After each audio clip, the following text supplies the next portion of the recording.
Hello, कैसे हो आप साहब।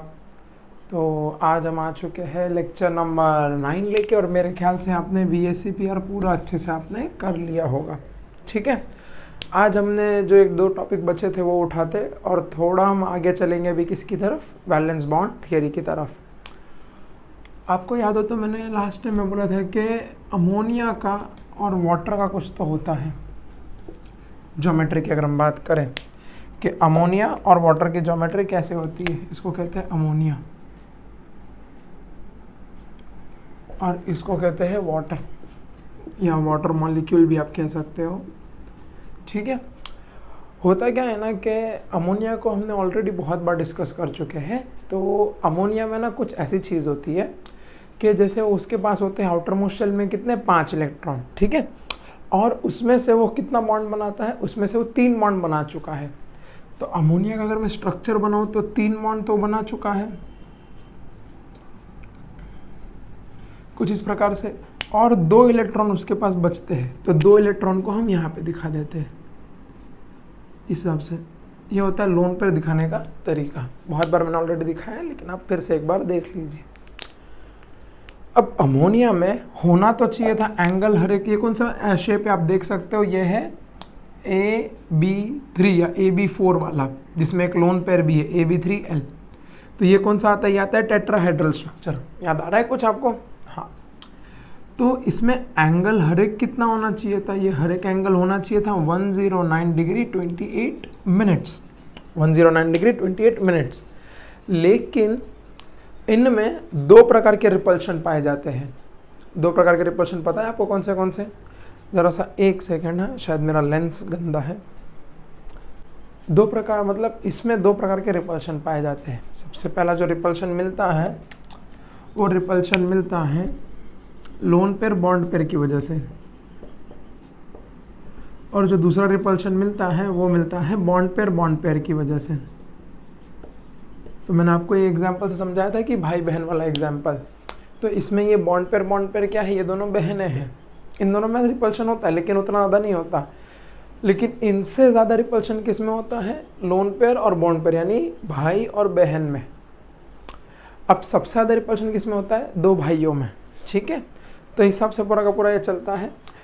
अब ये जो रिपल्शन है इसकी वजह से होता क्या है ना कि लोन पेयर यहाँ पे जो है ना बैठा हुआ, वो इसको ऐसे रखता नहीं है। अगर मैं यहाँ पे स्ट्रक्चर आपको ऐसा दिखाऊँ कि यहाँ पे एक लोन पेयर है ऊपर, मान लेते हैं यहाँ पे मैं एक स्ट्रक्चर ड्रॉ कर लेता हूँ लोन पेयर का, ऐसा।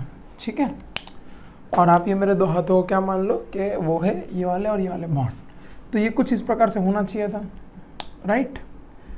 होता क्या है ना, इनके रिपल्शन की वजह से, कैसे दिखाया यहाँ, ऐसे देखो। होता क्या है ना, रिपल्शन की वजह से ये दोनों के दोनों ना ऐसे अंदर की तरफ शिफ्ट हो जाते हैं इस प्रकार से, और ये कुछ ऐसे बॉन्ड बना लेते हैं। पहले ऐसे थे, अब कैसे हो गए, ऐसे अंदर की तरफ शिफ्ट हो गए।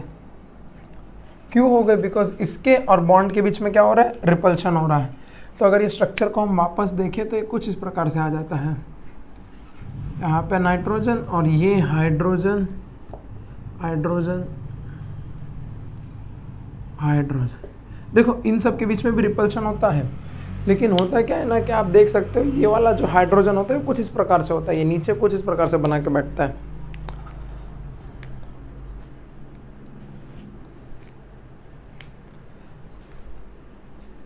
ऐसे। तो 2 तो आजू बाजू में होते हैं, लेकिन एक कहाँ होता है, पीछे की तरफ। तो ये ट्राइपॉड की तरह होता है पूरा का पूरा, एकदम मस्त ऐसा टक टक करके। तो इन दोनों का क्या होता है, ये एंगल कम हो जाता है। और कितना कम होता है, तो ये एंगल कम होके हो जाता है 107 डिग्री 18 मिनट्स। आपको पढ़ना नहीं आता तो मैं पढ़ना सिखाता हूँ। देखो 107 डिग्री, ये जो डॉट ऊपर गोला रहता है उसको क्या बोलते हैं, डिग्री। पढ़ना मतलब ऐसे वाला। 18 के ऊपर अगर कोई भी एक नंबर के ऊपर एक डैश रहा तो इसको हम क्या कहते हैं, मिनट्स। और अगर इसके बाद एक और नंबर लिखा रहा ऐसा और उसके ऊपर डबल डैश है तो इसको हम बोलते हैं सेकेंड्स। ठीक है, ध्यान रखना। हाँ, तो इसके बीच में एंगल कितना हो जाता है, 107 डिग्री 18 मिनट्स। ये बात होती है आपको अमोनिया के बारे में। वाटर के बारे में क्या कहना है आपका? तो वाटर के बारे में हमने सीखा है कि ऑक्सीजन में बाहर में कितने होते हैं, 6 इलेक्ट्रॉन। उसमें से 2 इसने बॉन्ड बना रखे, तो अब बचे कितने, अब बचे 4 इलेक्ट्रॉन, मतलब कि 2 लोन पेयर। तो ऑक्सीजन, हाइड्रोजन और हाइड्रोजन।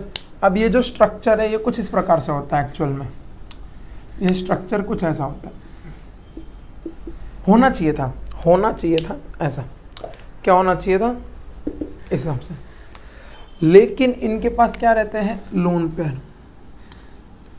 तो मान लो एक लोन पेयर यहाँ पे है और मान लो एक लोन पेयर यहाँ पे है।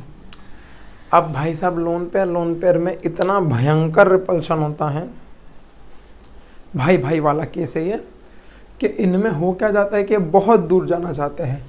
तो ये लोग क्या करते हैं, खुद को एक्सपांड करने की कोशिश करते हैं, जिसके साथ साथ ये दोनों में भी रिपल्शन होगा।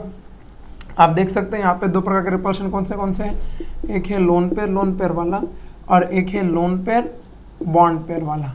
ठीक है, अब इनमें जो रिपल्शन होता है वो कुछ इतना ज़्यादा होता है कि यहाँ पे हाइड्रोजन आ जाता है और एक हाइड्रोजन यहाँ आ जाता है, और ये 2 लोन पेयर ऐसे अभी भी बहुत पास है। ये लोग को संतुष्टि नहीं होती, ये लोग और धक्का देते हैं। मैं आपको बता रहा हूँ कि कैसे कैसे शिफ्ट होता है। तो ये कुछ इस प्रकार से दिख जाता है फिर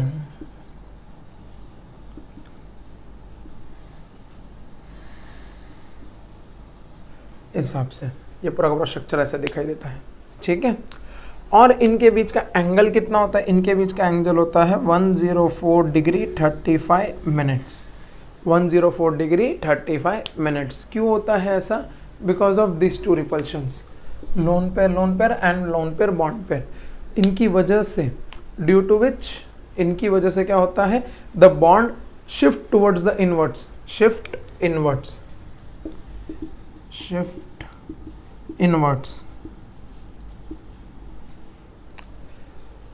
and hence we can say that the angle was expected to be 180 degree is now 104 degree and 35 minutes. 104 degree and 35 minutes. Expect कितना किया था, 180 डिग्री, अभी मिल कितना रहा है, 104 डिग्री 35 मिनट्स। इस हिसाब से नोट डाउन कर लीजिए।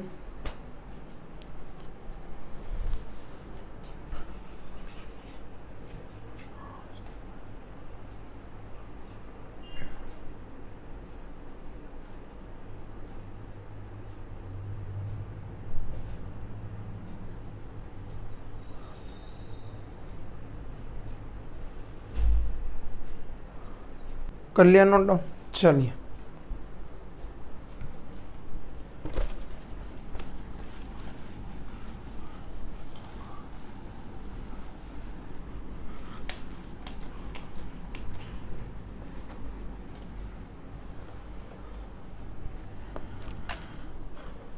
अब जो हमारा अगला टॉपिक आता है वो आता है हमारे पास के सबसे पहले कॉसेल एंड लुइस, इन दोनों ने अपनी अलग अलग थियरी दी थी बॉन्ड के रिलेटेड। ठीक है, कि कोवैलेंट बॉन्ड होता है, ऐसे बनता है, वैसे बनता है। अब आगे चल के ये थियरी थोड़ी और एक्सपांड हुई, और एक्सपांड होने से मेरा मतलब है कि ये थियरी ने और विकसित लिया। इनकी थियरी से जो बातें आई, फिर उसके बाद जो एक और चीज़ें आई वो भी हम देखेंगे। तो इनने मोटे मोटे रूप में बता दिया था कि जो कोवैलेंट बॉन्ड होता है वो कैसा होता है कि एटम के शेयरिंग की वजह से होता है, या फिर इलेक्ट्रॉन की शेयरिंग की वजह से। एटम अपने इलेक्ट्रॉन शेयर करता है तो उसकी वजह से होता है। जो इलेक्ट्रॉन्स होते हैं, ठीक है, वो उन दोनों इलेक्ट्रॉन पे दोनों का बराबर से भागीदारी रहता है। जैसे कि अगर ए और बी ने बॉन्ड बनाया है म्यूचुअल शेयरिंग ऑफ इलेक्ट्रॉन से, तो वो दोनों इलेक्ट्रॉन पे ए का भी उतना ही हक है जितना बी का उस पर हक है। ठीक है, दोनों का बराबर हिस्सेदारी होता है। इसको आगे चल के और एक्सप्लेन किया with the help of valence bond theory. Valence bond theory क्या कहना चाह रहा है वैलेंस बॉन्ड थ्योरी हमसे? वैलेंस बॉन्ड थ्योरी के अलग अलग बहुत सारे मतलब चीज़ें आती है। सबसे पहले वैलेंस बॉन्ड थ्योरी दिया था हमारे हिटलर और लंदन ने। ये वाला हिटलर नहीं है, आप कंफ्यूज मत होना, एंड लंदन, इन दोनों ने ये थियरी दिया था गिवन बाय हिटलर एंड लंडर। उसके बाद ये थियरी क्या कहती है, थियरी भी समझेंगे धीरे धीरे। उसके बाद ये थियरी विकसित होते गई मतलब इसको और डेवलप किया गया। और डेवलप किसने किया? Developed by polling and Slater. आप कभी अगर आगे जाके मतलब नीट वगैरह की तैयारी करोगे तो उसमें एक रूल पढ़ते हो आप, स्लेटर रूल करके। नीट या जेईई की तैयारी करते हो तो उसमें एक रूल आता है स्लेटर रूल करके, वही था ये। आपने एक और चीज़ पढ़ी रहेगी, पॉलिंग्स एक्सक्लूजन प्रिंसिपल एटॉमिक स्ट्रक्चर में, वहाँ से आता है ये। तो ये लोगों ने उसको डेवलप किया। अब थियरी के पोस्टुलेट्स क्या क्या थे? पोस्टुलेट्स का मतलब कि उसके मान्यता क्या क्या थे, कि मान्यता आप कह लो या फिर एडवांटेज कह लो। तो क्या क्या उसके मान्यता कि कैसे इसने थियरी ने खुद को साबित किया, क्या कहना चाहता है, ये बातें हम सीखेंगे अभी। ठीक है, देखते हैं।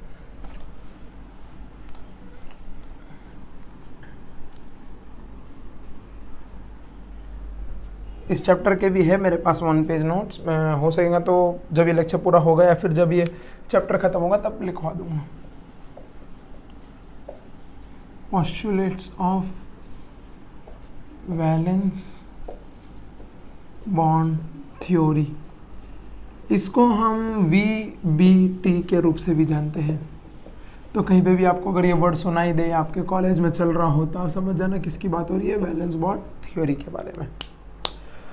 सबसे पहला क्या कहना चाहता है? सबसे पहला ये कहना चाहता है कि जो भी कोवैलेंट बॉन्ड बनता है वो बनता है एटम के वैलेंस हाफ फील्ड इलेक्ट्रॉन भरने की वजह से, किसी एक एटम के और दूसरे एटम के हाफ फील्ड इलेक्ट्रॉन भरने की वजह से। अब ये बोल तो दिया मैंने, होता क्या है?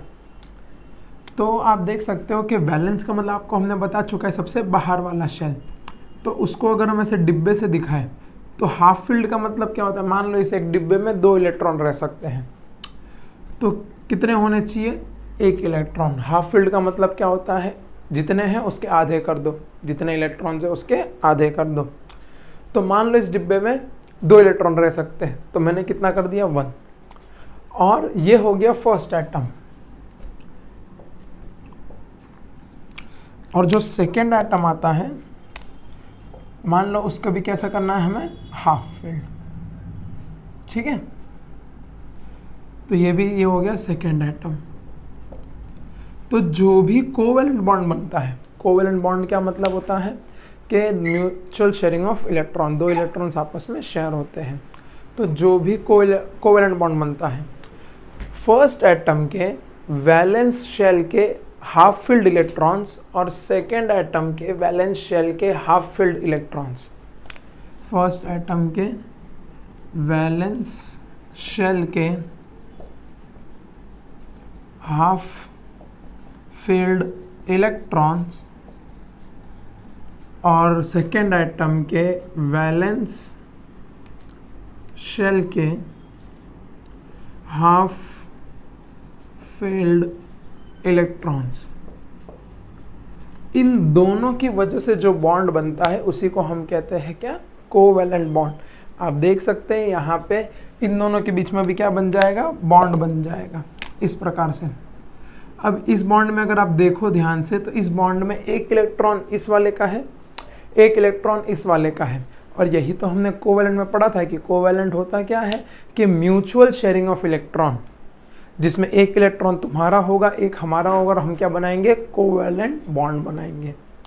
इसी को कहते हैं valence shell half filled electron. और ये किसका है? सेकेंड एटम का valence shell half filled electron.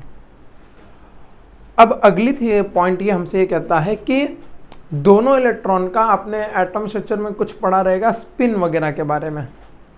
तो दोनों एटम का स्पिन सेम नहीं होना चाहिए। स्पिन का मतलब क्या होता है कि मतलब अगर मान लो एक एटम ऐसा, एक इलेक्ट्रॉन ऐसा घूम रहा है, एक इलेक्ट्रॉन ऐसा घूम रहा है, तो दूसरा कैसा घूमना चाहिए? उसके ऑपोजिट घूमना चाहिए।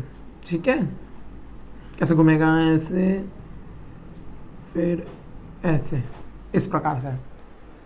तो ये एक एटम अगर एक इलेक्ट्रॉन ऐसा घूम रहा है तो दूसरा इस प्रकार से घूमना चाहिए। ठीक है, अब यहाँ पे आप देख सकते हो मैंने दोनों के दोनों सेम बनाए हैं। तो इनके बीच में क्या होगा कि इनमें से कोई एक एटम को कैसा होना पड़ेगा? घुमा हुआ रहना चाहिए। तो अगर मैं बनाऊं तो कुछ इस प्रकार से, ऐसा होना चाहिए दोनों के बीच का, कि एक उस तरफ एक अपवर्ड स्पिन है तो दूसरा डाउनवर्ड स्पिन होना चाहिए, अपोजिट स्पिन होना चाहिए, तब जाके उन दोनों के बीच में क्या बनेगा, बॉन्ड बनेगा। बिकॉज तभी जाके वो एकदम पास आ पाएंगे और तभी एक साथ रह पाएंगे। वरना अगर ये दोनों साथ में ऐसे चलते रहे तो रिपल्शन करेंगे, बिकॉज दोनों इलेक्ट्रॉन है, दोनों के पास कैसा है, नेगेटिव चार्ज है। तो नेगेटिव चार्ज की वजह से होता क्या है कि हम कहते हैं ना बचपन में कि like charges repel each other, तो दोनों नेगेटिव रहेंगे तो एक दूसरे को रिपेल कर देंगे। इसलिए अगर कोई एक ऐसा रहा और फिर एक पॉइंट पे आके मिलेंगे तो फिर वापस ऐसे अलग हो जाएंगे इस हिसाब से, ठीक है। अगला पोस्टुलेट क्या कहता है कि बॉन्ड फॉर्मेशन के टाइम पे जो भी हाफ फील्ड इलेक्ट्रॉन्स होते हैं, orbitals overlap and spin opposite electrons get neutralise. तो होता क्या है कि दोनों के दोनों एटम्स क्या होते हैं, कंबाइन होते हैं, ओवरलैप करते हैं। ओवरलैप का मतलब समझ में आता है कि जैसे कि मान लो ये एक एटम है, ये एटम का वैलेंस शेल है और ये एक उसका दूसरे का है, इसको कहते हैं ओवरलैप। अब इसमें से ये इलेक्ट्रॉन मान लो ये इसका ब्लैक वाले का इधर है और रेड वाले का इधर है, तो दोनों क्या करते हैं, ओवरलैप करते हैं। इसको ओवरलैप करना कहते हैं। ओवरलैप का मतलब समझ में आता है, ये अलग अलग थे, एक दूसरे के ऊपर आ जाते हैं इस हिसाब से, ठीक है। इसको कहते हैं हम ओवरलैप करना। अब जैसे वो ओवरलैप होते हैं तो क्या हो जाते हैं, वो फिर न्यूट्रलाइज हो जाते हैं। अब जब न्यूट्रलाइज हो जाते हैं तो होता क्या है, तो न्यूट्रलाइज होने के बाद एटम को अनस्टेबल से स्टेबल कर देते हैं। यहाँ पे जब न्यूट्रलाइज होता है तो एनर्जी क्या हो जाती है, एनर्जी मिनिमम हो जाती है और स्टेबिलिटी क्या हो जाती है, मैक्सिमम। ये मैंने आपको फर्स्ट या थर्ड क्लास में ही बताया था, फर्स्ट या सेकंड क्लास या थर्ड क्लास में, कि energy is inversely proportional to 1 stability, कि जितनी ज़्यादा एनर्जी होगी उतना ज़्यादा स्टेबल वो कम होगा। तो इसी हिसाब से जितनी कम एनर्जी उतना ज़्यादा स्टेबल होगा। और जब ये दोनों आपस में आके बॉन्ड बनाते हैं तो इनके अंदर से एनर्जी निकलती है, इनके अंदर से एनर्जी निकलती है। जैसे आपको बहुत लोगों ने कहा होगा कि ऐसे करने से एनर्जी मिलती है, बॉडी में एक ऑरा आता है, फिर ऐसे धीरे धीरे ताली बजाने से एक एनर्जी आती है, बिकॉज हाथ जब वाइब्रेट करता है तो हमारे सारे नसेस वगैरह खुल जाती है इस हिसाब से। और वैसे भी देख लो, आप कभी ऐसे दोस्त के पास गए और ऐसे दोस्त के साथ पट्टा करके मारा, उसने भी आपको ऐसे मारा, तो आपके अंदर से क्या निकलती है, एनर्जी निकलती है, ठीक है, उस हिसाब से। तो इनके अंदर क्या होता है, एनर्जी निकलती है और वो क्या हो जाते हैं, स्टेबल। अगला पॉइंट हमसे ये कहता है कि जितना ज़्यादा ओवरलैप होगा, जितना ज़्यादा ओवरलैप होगा उतना ज़्यादा ये स्टेबल होगा और उतनी कम उसके पास एनर्जी होगी। हालांकि कोई भी बॉन्ड सबसे ज़्यादा ओवरलैप नहीं कर सकता, कोई भी एटम ज़्यादा ओवरलैप नहीं कर सकता। क्या कहना चाहता हूँ सुनिए, आप समझिए। कहना ये चाहता हूँ कि मान लो ये एटम है एक, ठीक है, ये उसका न्यूक्लियस है, यहाँ पे इलेक्ट्रॉन घूम रहा है। मान लो ये एक दूसरा एटम है, ये दूसरा एटम है, उसका इलेक्ट्रॉन इधर घूम रहा है। तो इन दोनों के बीच में ओवरलैप तो होगा, और ओवरलैप कैसे होगा, कुछ इस प्रकार से होगा। ये इसका इलेक्ट्रॉन और ये इसका इलेक्ट्रॉन, हाँ ये इसका इलेक्ट्रॉन यहाँ पे बना लेता हूँ मैं, चलो। ये इस प्रकार से ओवरलैप तो होगा, और भी हो सकता है ओवरलैप, लेकिन दोनों के दोनों इस प्रकार से ओवरलैप नहीं होंगे। कैसे, ऐसे।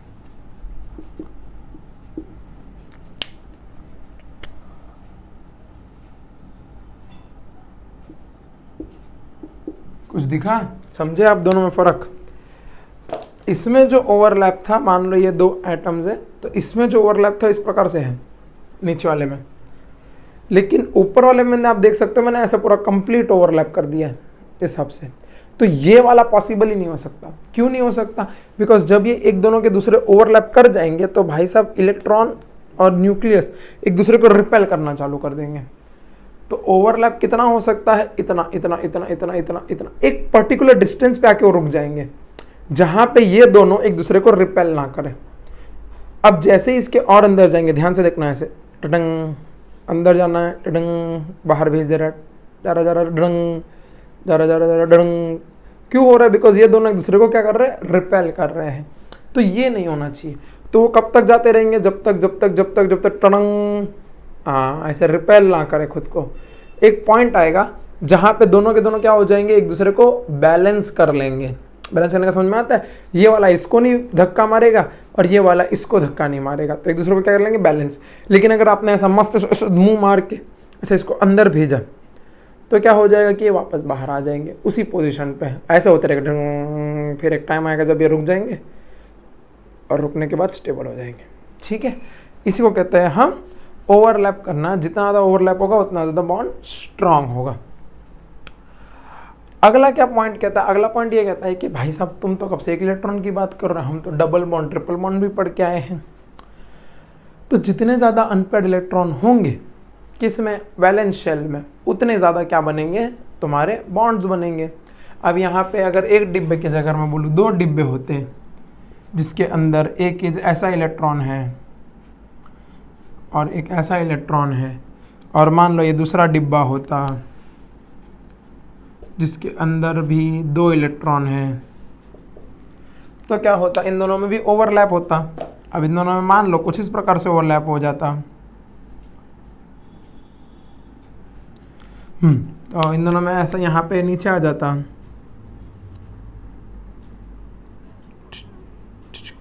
देखो, तो अब यहाँ पे हुआ क्या है? अब ध्यान से देख सकते हो, यहाँ पे एक एक इलेक्ट्रॉन ओवरलैप कर रहे थे।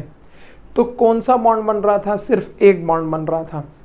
यहाँ पे 2 इलेक्ट्रॉन ओवरलैप कर रहे हैं, इसके 2 और इसके 2, लाल वाले के 2 और ब्लैक वाले के 2।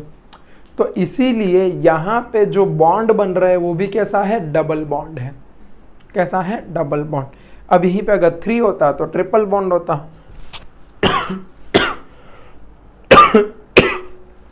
So sorry, my mistake. तो कैसा होता? ट्रिपल बॉन्ड होता। ठीक है, चलो आगे बढ़े। अब ये दोनों एक दूसरे को कब तक अट्रैक्ट करेंगे? अट्रैक्ट तब तक करेंगे जब तक मैंने समझा चुका है कि बैलेंस ना कर ले, और उसके बाद क्या करेंगे? वो अट्रैक्शन बंद कर देंगे, ताकि उस पॉइंट पे उन दोनों की एनर्जी भी क्या हो जाए? कम हो जाए और स्टेबल ज़्यादा हो जाए। एक और बात आती है कि बॉन्डेड एटम्स ज़्यादा स्टेबल होते हैं अलोन एटम से।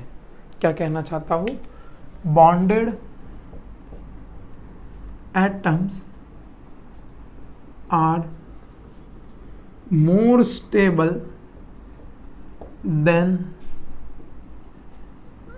that of a single atom.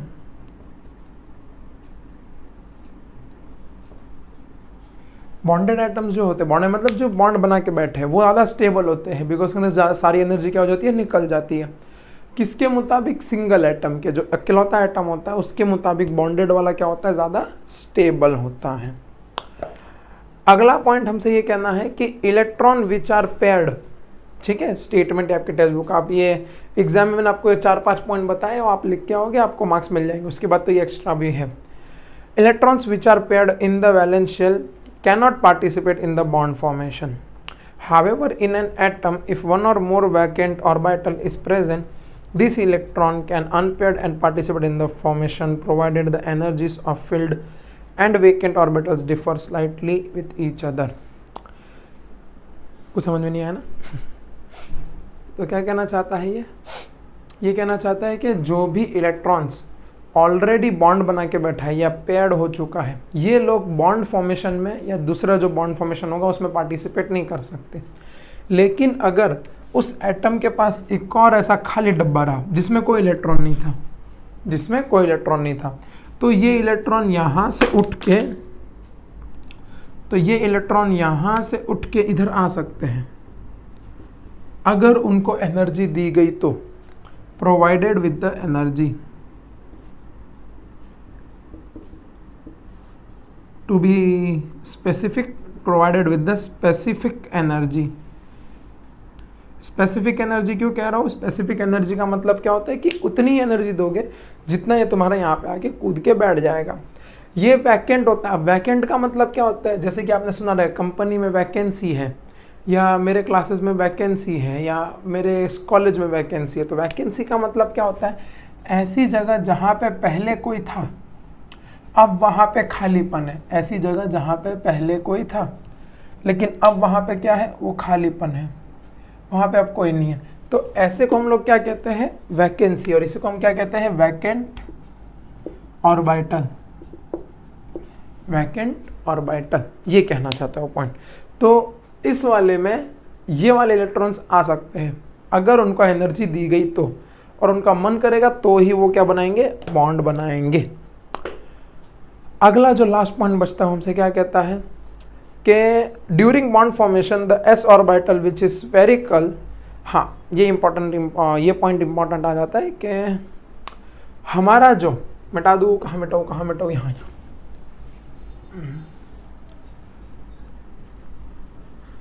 Bond formation के टाइम पे जो s ऑर्बिटल होता है, मेरे ख्याल से आप पढ़ रखे होंगे इतनी चीज़ें, तो अभी तक नहीं पढ़ा तो मैं बार बार बोल रहा हूँ, एटॉमिक स्ट्रक्चर पढ़ लेना ध्यान से।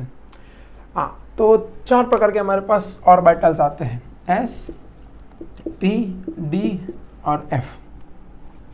इसमें से s होता है स्फेरिकल, ये छल्ला नहीं है, ठीक है, छल्ला मतलब रिंग नहीं है, स्फेरिकल का मतलब होता है गेंद। तो ये वाले आप देख सकते हो, गेंद का कोई डायरेक्शन होता नहीं है। अगर एक मैं बॉल आपके सामने ला के रखूँ तो वो गेंद x में भी उतनी ही है, y में भी उतनी है और z में भी उतनी ही है, ठीक है। सॉरी। हाँ, तो मैं क्या कह रहा था कि वो उतना हर डायरेक्शन में फैला हुआ है। तो ये जब बॉन्ड बनाता है तो ये x, y और z तीनों में ही बराबर से बनाता है और तीनों में फॉर्म कर सकता है आसानी से। जो P वाला होता है वो कैसा होता है, आपको याद हो तो डम्बल शेप का होता है कुछ इस प्रकार से, ठीक है। अब आप देख सकते हो ये डम्बल शेप मैंने आपको दिखाया भी था, ऐसा होता है। अब या तो ये x में बॉन्ड बनाएगा, या तो ये y में बनाएगा, या तो ये z में बनाएगा। इस हिसाब से ये ऐसा बॉन्ड या ऐसा बॉन्ड, ये बाद में हम उसकी चर्चा करेंगे, होता है नहीं होता वो देखेंगे। लेकिन यहाँ से ये जो है ना, इधर से बॉन्ड बनाएगा, फिर ये मान लो ऐसा है तो इधर से बॉन्ड बनाएगा या इसके नीचे वाले से बॉन्ड बनाएगा, फिर मान लो ऐसा है तो इधर से या तो इधर से बॉन्ड बनाएगा, ठीक है। तो ये कैसे बॉन्ड बनाता है, ये बनाता है x, y और z एक्सिस के अकॉर्डिंग। और इसमें तुम कहीं पे भी लेके आओ, ऐसा लेके आओ, जैसे कि मान लो अगर इसमें और इसमें बॉन्ड बनना है तो कुछ इस प्रकार से बनेगा। ये हो गया स्फीयर और ये इस प्रकार से आ गया।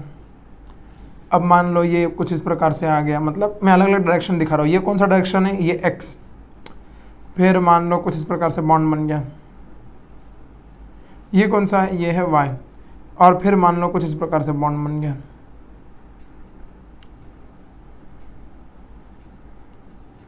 ये कौन सा है, ये है z। तो देखो हमारा स्फीयर तो वैसे का वैसा है, चेंज कौन कर रहा है, p ऑर्बिटल। एक ऐसे बार, एक ऐसे बार, एक ऐसे बार, ये सब पढ़ेंगे विस्तार में एकदम डिटेल में। अब जो d और f है तो उनके स्ट्रक्चर्स हमको पढ़ाए नहीं गए बिकॉज वो कहते हैं कॉम्प्लिकेटेड है। तो ये लोग भी कुछ अपना 3D में स्पेसिफिक ओरिएंटेशन से अपने बॉन्ड्स बनाते हैं। देखो d के ऑर्बिटल्स तो पढ़ाए गए, लेकिन वो बॉन्ड कैसे बनाते हैं हमने पढ़ा नहीं अभी तक, हमें सिखाया नहीं है, आपके सिलेबस में नहीं है, ठीक है। तो वो हम देखेंगे कब, जब आप मेरे ख्याल से बैचलर वगैरह करोगे तब आप पढ़ोगे। तो हमें जो इसमें पढ़ना है वो पढ़ना है S और P कैसे बॉन्ड बनाता है, और वो हम पढ़ेंगे इसके बाद वाले लेक्चर में। तो मेरे ख्याल से इतनी चीज़ आपको समझ में आ गई रहेगी एकदम अच्छे से। नोट डाउन करना है कर लीजिए, मैं 2 मिनट के लिए 8:30 जाता हूँ।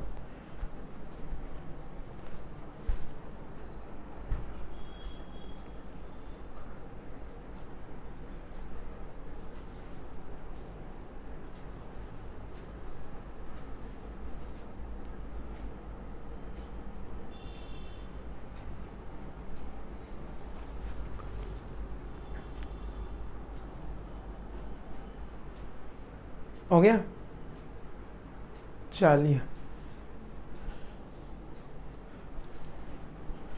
तो आज के लेक्चर के लिए इतना ही, बाकी पढ़ते रहिए। एंड इसके नोट्स वगैरह मैंने बनाए हैं, आपको दिखाऊँ क्या मैं इसके नोट्स? किसी को बताना मत कि वीडियो के एंड में नोट्स दिखा रहे हैं सर, अब डर मत जाना। ये देखो, ये VSCPR पूरा का पूरा ऐसा, देखो देखा, देखो सारा का सारा VSCPR है। ये देखो यहाँ पे VSCPR है, यहाँ पे बॉन्ड, ये हम पढ़ेंगे धीरे धीरे। हाइब्रिडाइजेशन जो हमारा नेक्स्ट टॉपिक है, कोवैलेंट बॉन्ड, फिर ये VSC पर मैंने बोला था ना भाई बहन वाला एग्जाम्पल। फिर और कौन सा है, फिर और भी है मेरे पास, फॉर्मल चार्ज वगैरह हम पढ़ चुके हैं तो उसके भी है मेरे पास। ठीक है, तो हम नेक्स्ट मेरे ख्याल जब ये लेक्चर ख़त्म हो जाएगा, जब सीरीज़ ख़त्म हो जाएगी केमिकल बॉन्डिंग की, तो हम अपलोड कर देंगे। तब तक के लिए पढ़ते रहो and thank you so much.